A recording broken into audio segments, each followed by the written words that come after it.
Presidente, o senhor autor de uma proposta que visa criminalizar o porte de qualquer quantidade de drogas, né? Mas, claro, separando o usuário do traficante. O Supremo formou maioria para descriminalizar o porte de maconha. Queria saber se o senhor entende que isso é uma invasão de competência. Qual a leitura que o senhor faz dessa decisão do Supremo Tribunal Federal?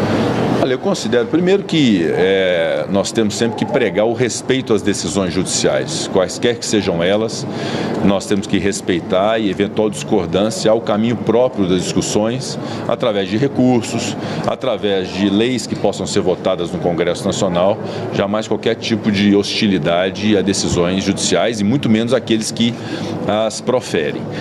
Eu discordo da decisão do Supremo Tribunal Federal, eu já falei por mais de uma vez a respeito desse tema. Eu considero que uma descriminalização só pode se dar através do processo legislativo e não por uma decisão judicial. Há razões, inclusive, expostas nesse sentido.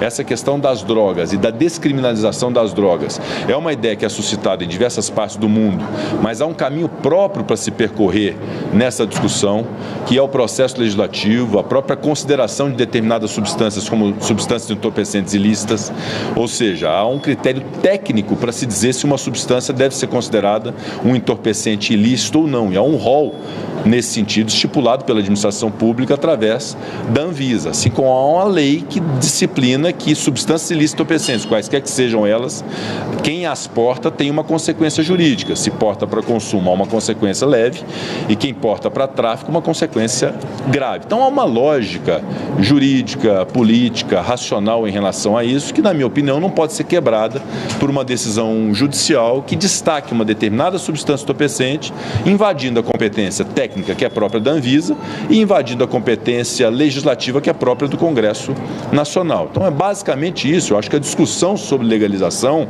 é uma discussão que pode ser feita e eu a respeito, mas há caminhos próprios para isso, e uma decisão no âmbito de um recurso extraordinário, dando a ele repercussão geral, acaba gerando um vácuo e uma lacuna jurídica importante no Brasil, ou seja, substância entorpecente na mão de quem a tem para poder fazer o consumo é um insignificante jurídico sem nenhuma consequência a partir dessa decisão do Supremo Tribunal Federal. E essa mesma quantidade da mesma substância entorpecente na mão de alguém que vai repassar um terceiro é um crime hediondo de tráfico ilícito de entorpecentes. Então há uma discrepância nisso, acaba gerando uma perplexidade, inclusive no combate ao tráfico ilícito de entorpecentes no Brasil, e que é algo, obviamente, que suscita uma ampla discussão e é objeto de preocupação do Congresso Nacional. O Senado Federal fez sua parte em relação a isso, foi apresentada uma proposta de emenda à Constituição, que é uma proposta que absolutamente ela não inova, ela busca disciplinar a política antidrogas no Brasil da forma como está, sem a ruptura de uma descriminalização a partir de uma decisão judicial. Então a PEC diz que a lei considerará crime o porte de substância ilícita entorpecente. O que é substância ilícita entorpecente? É aquilo que a Anvisa diz que é. Não é o que o Congresso Nacional diga ou o que o Poder Judiciário diga. Então, se uma substância é considerada ilícita pela Anvisa, quem a porta tem que ter uma consequência. A consequência de quem porta para consumo não pode ser prisão, não se pode prender o usuário, mas é preciso ter uma consequência jurídica, porque aquela mesma substância, momentos antes, estava na mão de alguém que pratica um crime hediondo.